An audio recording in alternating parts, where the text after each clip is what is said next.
El reparto de La Milla Verde revela lo que la mayoría de los fans nunca imaginaron. Ha sido calificada como una de las mejores adaptaciones de Stephen King jamás realizadas. Una película tan profundamente conmovedora que incluso los espectadores más duros admiten haber derramado lágrimas. Una historia que, de alguna manera, hizo que nos enamoráramos de un condenado a muerte. La Milla Verde. Para millones de cinéfilos, esta historia de curación sobrenatural, injusticia y redención se cuenta entre las películas más emocionalmente devastadoras jamás creadas.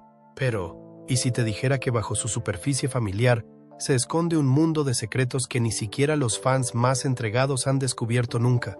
Hoy, descorremos el telón de los misterios más celosamente guardados de La Milla Verde. Revelaciones directas del reparto y el equipo que dieron vida a esta entrañable historia. Los significados ocultos, las revelaciones del rodaje, los detalles simbólicos colocados a lo largo de la película que transforman por completo la forma de entender el viaje de Paul Edgecombe. Desde las sorprendentes confesiones de Hanks sobre el viaje espiritual de su personaje, pasando por la notable transformación de Michael Clarke Duncan como John Coffey, hasta las escenas que habrían dado a la película un significado totalmente distinto. Esta es la historia no contada de La Milla Verde. Y te prometo esto, para cuando terminemos, nunca volverás a ver La Milla Verde de la misma manera. La película que casi no fue. Antes de sumergirnos en la revelación del reparto, tenemos que entender algo notable. La Milla Verde estuvo a punto de no llegar a los cines. Tras la decepción comercial de The Shawshank Redemption, sí, aunque parezca mentira, esa película se consideró inicialmente un fracaso de taquilla. El director Frank Darabont dudaba si adaptar otra historia carcelaria de Stephen King. Los estudios se mostraron igualmente escépticos, preguntándose si el público aguantaría un drama de 3 horas sobre condenados a muerte. La participación de Tom Hanks fue crucial para que la película recibiera luz verde. Su poder de estrella después de Forrest Gump y salvar al soldado Ryan hizo que los estudios prestaran atención. Pero incluso entonces, la duración de la película se alargó considerablemente. Pocos se dan cuenta de que Darabont asumió un enorme riesgo al negarse a comprometer la duración de la película. Comprendió que la historia necesitaba cada minuto de su duración para desarrollar adecuadamente sus personajes y su impacto emocional. Esta obstinada dedicación a la integridad artística sentó las bases de lo que se convertiría en una de las películas más emotivas de Hollywood. Una historia que necesitó cada minuto de su duración para hacer magia en nuestros corazones. La prisión que hizo La Milla. Uno de los elementos más cruciales para crear la auténtica atmósfera de la película fue la decisión de construir desde cero todo el decorado del corredor de la muerte. A diferencia de Shawshank Redemption, que se rodó en una prisión real, La Milla Verde requería un entorno personalizado que pudiera adaptarse a las necesidades específicas de la historia. El diseñador de producción Terrence Marsh, que había ganado Oscars por Dr. Zhivago y Oliver, construyó la milla con precisión histórica. Zhivago y Oliver construyó la milla con precisión histórica. El linóleo verde que da nombre a la milla era exactamente el tono utilizado en las prisiones sureñas de la época. Incluso el cableado y las lámparas eran auténticos. David Morse, que interpretó a Brutus Brutal Howell, ha comentado cómo el decorado, meticulosamente diseñado, afectó a las interpretaciones del reparto. Aquel decorado era increíble.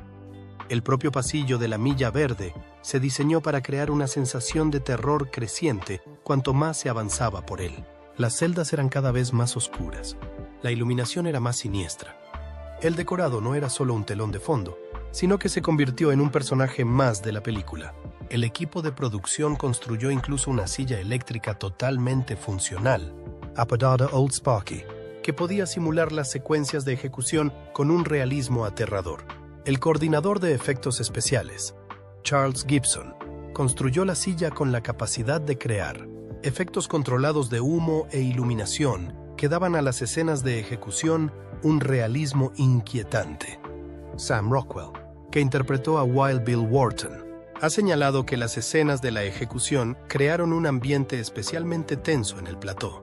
Para la ejecución fallida de Dell, se utilizaron varias cámaras para captar la escena en el menor número de tomas posible, ya que los efectos prostéticos y pirotécnicos eran caros y emocionalmente agotadores para el reparto y el equipo. El reparto ha revelado que Frank Darabont les permitió experimentar el bloque de celdas en completo silencio antes de comenzar el rodaje. Durante toda una tarde, los actores fueron asignados a las posiciones de sus personajes, guardias en sus puestos, presos en sus celdas, y se les dijo que simplemente existieran en el espacio sin hablar. Este ejercicio les ayudó a interiorizar el peso y la rutina de la vida en prisión, que servirían de base para sus interpretaciones. Los personajes detrás de los personajes. Lo que muchos espectadores no saben es que cada uno de los actores principales desarrolló extensas historias de fondo para sus personajes, detalles que nunca se mencionan explícitamente en la película, pero que influyeron en cada gesto, en cada línea de lectura. Tom Hanks ha comentado cómo creó una historia personal para Paul Edgecombe que iba mucho más allá de la narración de la película. Imaginó a Paul como un hombre que había combatido en la Primera Guerra Mundial, lo que explicaba su decencia fundamental y su perturbada reacción ante la crueldad de Percy. Le recordaba la violencia sin sentido que había presenciado en la guerra. Michael Clarke. Duncan se preparó para el personaje de John Coffey, visitando hospitales y estudiando a personas que necesitaban cuidados. Esta investigación influyó en la interpretación de Duncan de formas sutiles que la mayoría de los espectadores no perciben conscientemente. Cuando John Coffey está en su celda, Duncan mantiene un lenguaje corporal infantil, vulnerable. Pero en los momentos de curación o poder, como cuando cura la infección de Paul, la postura se vuelve más confiada, más divina.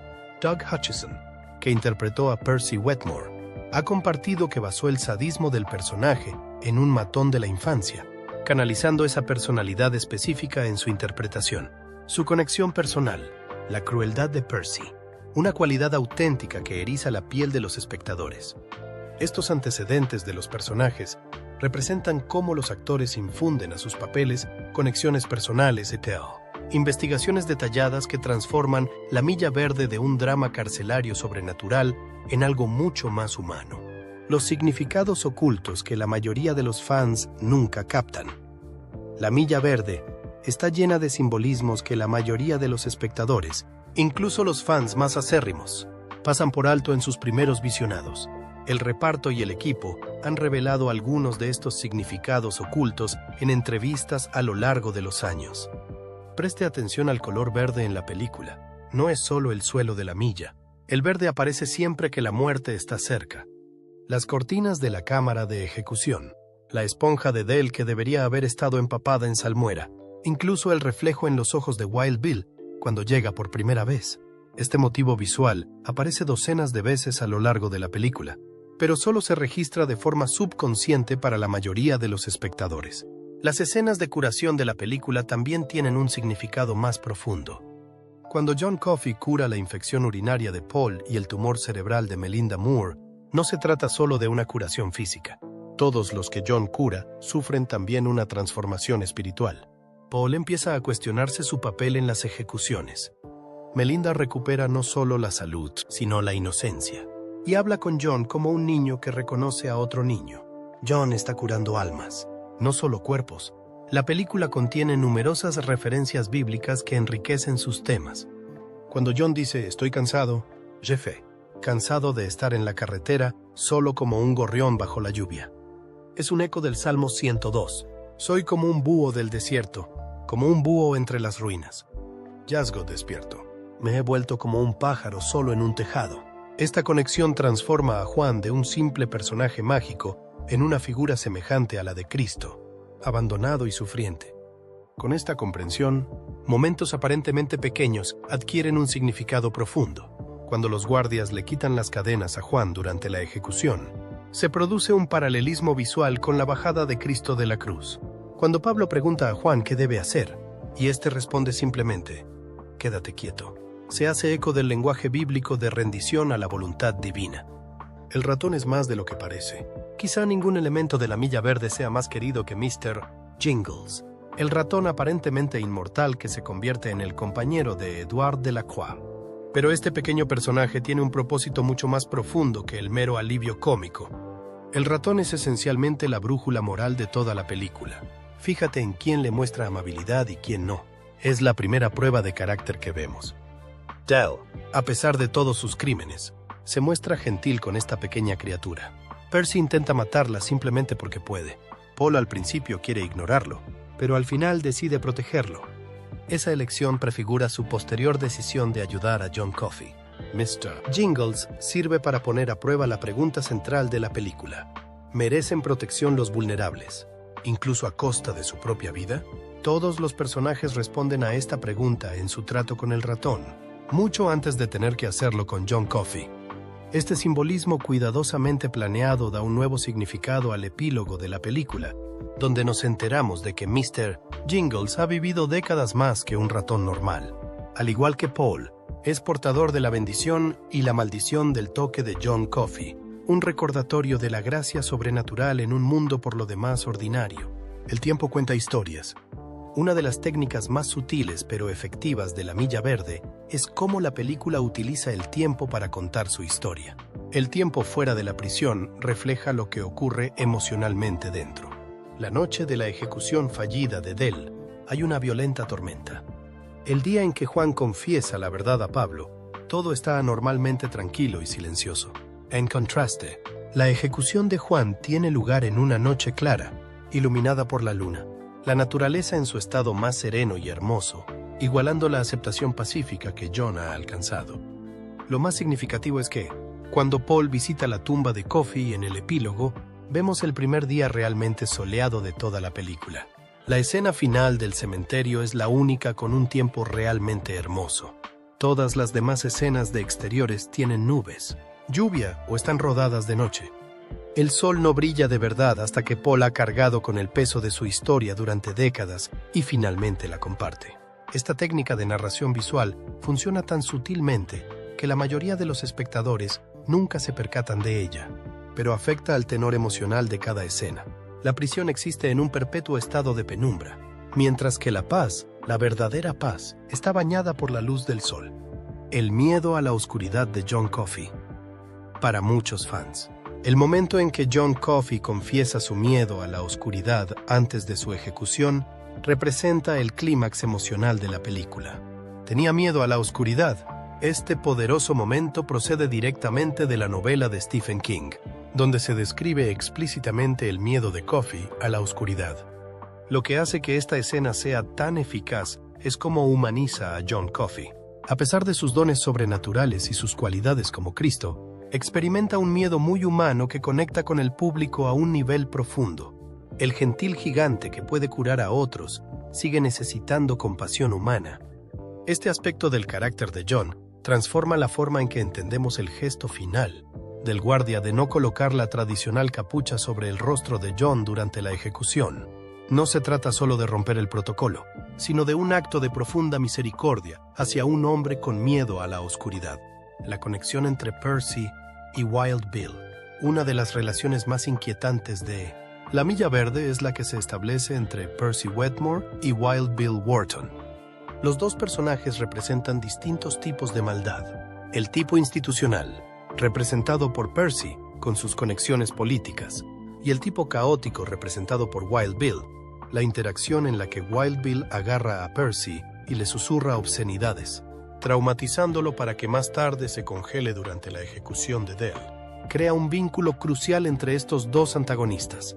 Del mismo modo, la justicia kármica de Percy, enloquecido por el mal que Wild Bill había insuflado en John Coffey, crea un cierre poético de su círculo narrativo.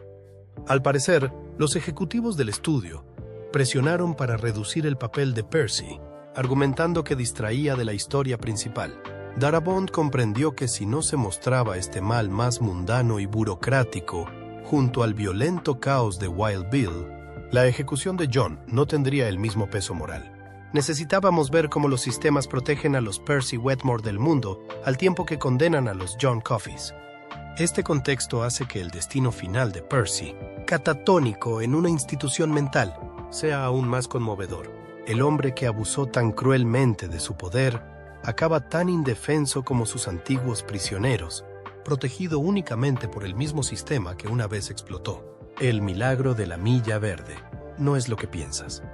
Aunque la mayoría de los espectadores asumen que el milagro principal de la película es el poder curativo de John Coffey, hay que considerar una interpretación mucho más matizada. El verdadero milagro no son las habilidades sobrenaturales de John, sino el despertar moral que provoca en Paul y los demás guardias. Estos hombres comienzan la película como engranajes de una máquina de matar, simplemente haciendo su trabajo. Al final, están dispuestos a arriesgarlo todo, sus carreras, su libertad, potencialmente sus vidas, para intentar salvar a un hombre inocente. Esta comprensión transforma la película de un drama sobrenatural en algo mucho más profundo, una meditación sobre cómo, incluso dentro de los sistemas más rígidos, la conciencia humana puede despertar y conducir al valor moral. John también encuentra su propio milagro. Encuentra hombres dispuestos a tratarle con dignidad y a creer en su inocencia, aunque no puedan salvarle. Después de toda una vida siendo temido e incomprendido, experimenta la compasión. No es poca cosa. Esta interpretación estratificada de los milagros ayuda a explicar por qué la película ha calado tan hondo en el público.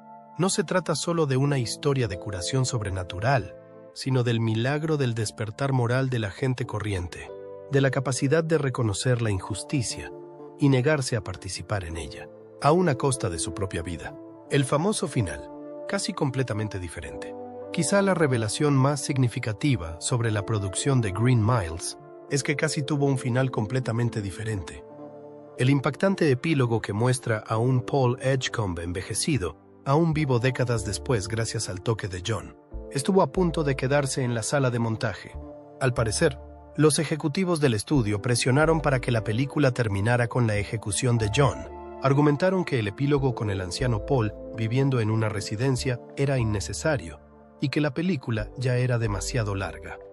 Pero Darabont luchó por ese epílogo porque, en última instancia, la película no trata de la muerte, sino de vivir con las consecuencias de nuestras decisiones.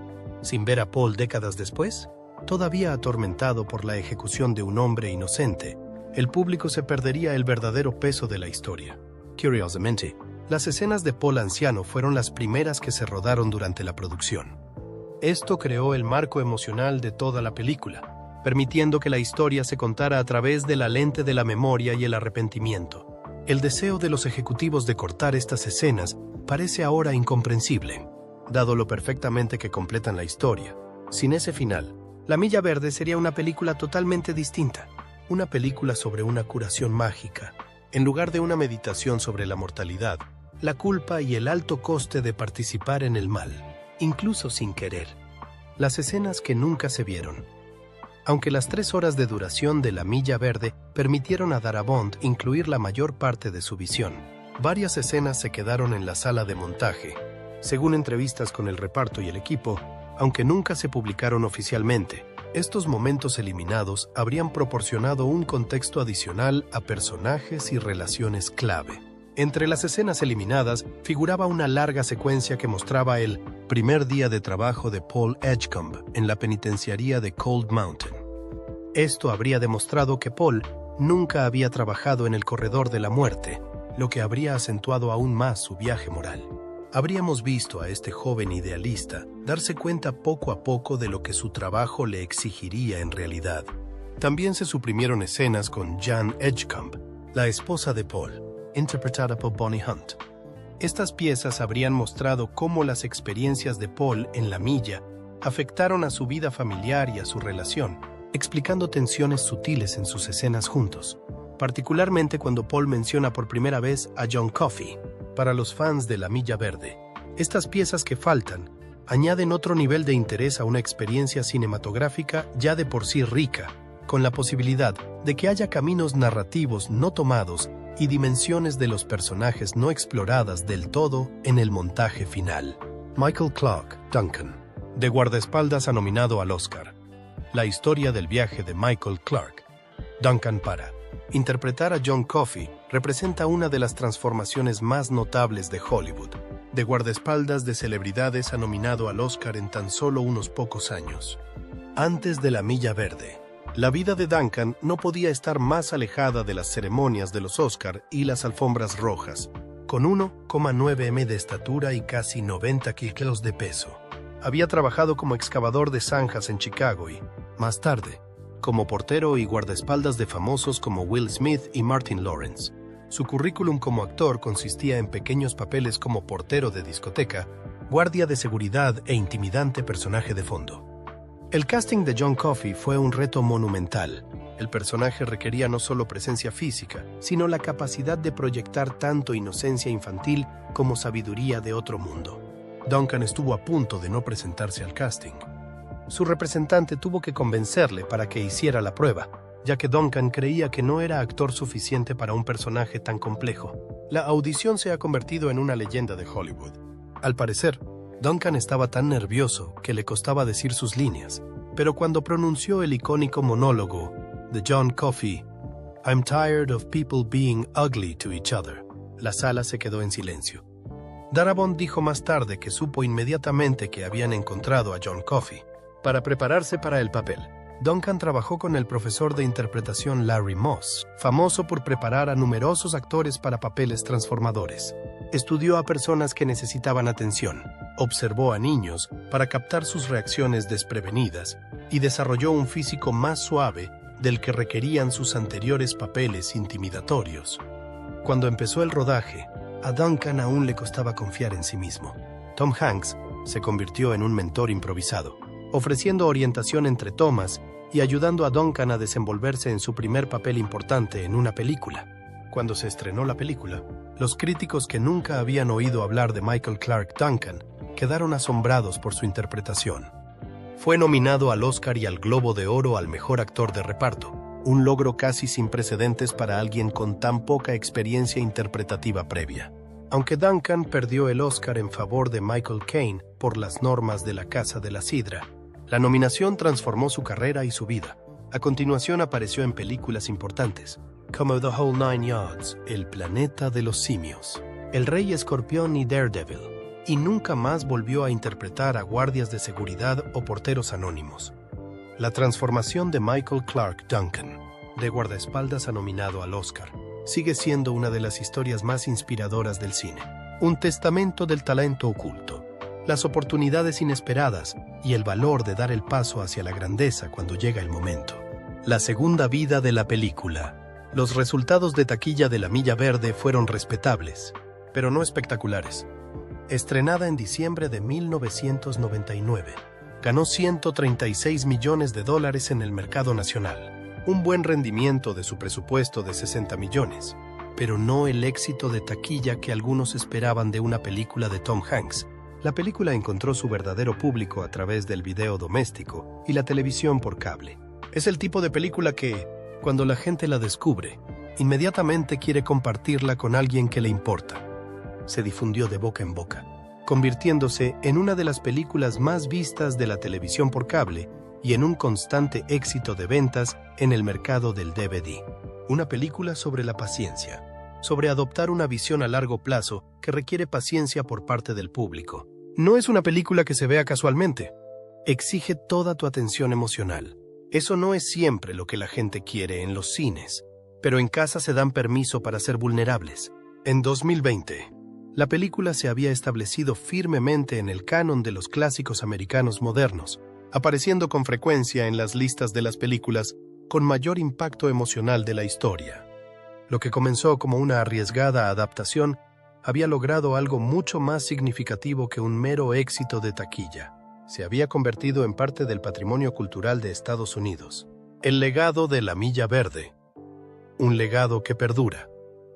A medida que se acerca el 25 aniversario de La Milla Verde, surge la pregunta de por qué esta película en particular ha mantenido un arraigo tan poderoso en el público, cuando otros dramas aclamados por la crítica se han desvanecido de la memoria. La Milla Verde habla de algo universal: el miedo a la muerte, nuestra esperanza en los milagros, nuestro deseo de creer que incluso los sistemas más rotos aún pueden permitir momentos de gracia y humanidad. Y no ofrece respuestas fáciles a las cuestiones morales que plantea. La película no predica, no te dice lo que tienes que pensar sobre la pena capital, la espiritualidad o la injusticia racial. Te muestra una historia que toca todas esas cosas y confía en que luches con las implicaciones. Por eso se queda con la gente. Respeta la inteligencia del público. Este enfoque matizado de temas profundos como la justicia, la mortalidad, la fe y la redención eleva La Milla Verde por encima de la simple narración inspiradora. Reconoce toda la complejidad de la condición humana y, en última instancia, afirma nuestra capacidad de compasión y coraje moral. La Milla Verde trata de lo que no nos pueden quitar: nuestra humanidad esencial, nuestra capacidad de elegir la compasión incluso dentro de sistemas rotos, nuestra capacidad para reconocer la injusticia y oponernos a ella, aunque sea imperfectamente. Mientras la gente se plantee estas cuestiones, esta historia seguirá resonando. En un mundo en el que el entretenimiento comercial suele parecer desechable, La Milla Verde nos recuerda que, a veces, las historias que calan más hondo en nuestros corazones son las que se atreven a plantearnos cuestiones morales difíciles y confían en que encontremos nuestras propias respuestas. La Milla Verde nos recuerda por qué nos enamoramos del cine. No es solo entretenimiento, es un espejo que refleja nuestras luchas más profundas y nuestras aspiraciones más elevadas. Al examinar su cuidada factura, podemos apreciar lo que hace de esta película una obra maestra moderna. Desde el meticuloso diseño del decorado de la prisión hasta los cuidados viajes de los personajes, desde el reflexivo simbolismo visual hasta la transformadora interpretación de Michael Clarke Duncan, todos los aspectos de La Milla Verde fueron creados con una notable intención. Sin embargo, nunca parece construida, parece descubierta. Como si Darabont y su equipo no hubieran creado esta historia, sino que la hubieran descubierto. Quizá por eso la película ha mantenido tal poder sobre el público durante casi un cuarto de siglo. No parece una película, parece una verdad vestida con ropajes de ficción. Como John Coffey le dice a Paul, sé amable con ellos, con todos y cada uno. Ese es tu trabajo. Si te han gustado estas reflexiones sobre La Milla Verde, te invito a que vuelvas a ver la película con otros ojos. Busca el motivo de color verde del que hemos hablado. Observa cómo el tiempo refleja el viaje emocional. Presta atención a Mr. Jingles y cómo el trato que le da cada personaje prefigura sus decisiones morales. Y lo que es más importante, comparta esta película con alguien que no la haya visto. Hay algo mágico en ver a alguien experimentar La Milla Verde por primera vez. Ser testigo de su descubrimiento de una historia que ha tocado tantas vidas. No olvides darle a me gusta a este video y suscribirte a nuestro canal para ver más inmersiones en los grandes tesoros del cine. Pulsa la campana de notificación para no perderte nunca nuestras subidas. Y déjanos un comentario abajo contándonos cuál crees que es el momento más impactante de La Milla Verde. Hasta la próxima. Recuerda, cada uno de nosotros debe una muerte. No hay excepciones. Pero a veces, oh Dios, La Milla Verde parece tan larga.